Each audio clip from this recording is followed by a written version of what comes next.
Anyway, I liked Staten Island because in the town that I grew up in, it was called West Brighton or West New Brighton. I think it's officially West New Brighton, but commonly referred to as West Brighton. On the North Shore, it's closer to the North Shore of Staten Island. It felt like a village, and I loved that. The streets are very narrow. They're like one lane streets. There's a main street called Forest Avenue, and it's so easy to cross because it's one lane in each direction. So when things are small and intimate, you just feel like it felt like Cheers, like everybody knows your name type of thing.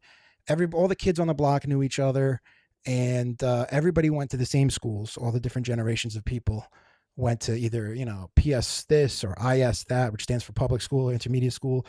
Everybody always goes, which high school did you go to? Because there was only like five or six public high schools on the island. There's a bunch of Catholic schools, but it's a small little community, Staten Island, where everybody's going to know somebody that you know. And the running joke is everybody knows somebody. Like everybody thinks they're connected to the mafia or something. I don't know. But how would I describe Staten Island? So it's like a village, but it does have its obnoxious people, right? And we're reminded of that. My wife is also from the same neighborhood, West Brighton, and we're reminded of that kind of every time we go there and we have an experience. So for example, one time we were in a parking lot, right? We were in a parking lot, and it's a tight parking lot.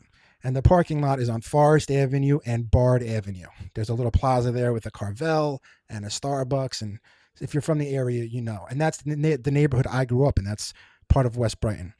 Anyway, we're getting in our car, getting out of our car, something like that. And then some lady in an SUV right next to us taps our car. But we don't know what the damage is. It could have been a lot, could have been a little, because she hit the car as she's trying to pull into the parking spot.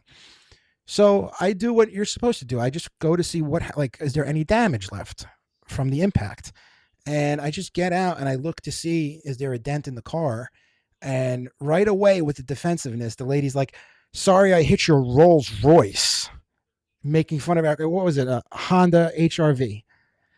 So she's automatically, we didn't even say anything to her. I just looked to see if there's any damage. And already with the defensiveness and the rude attitude, and yeah, whenever somebody has an attitude like that, it does make me nostalgic. It makes me miss home because that's how I grew up.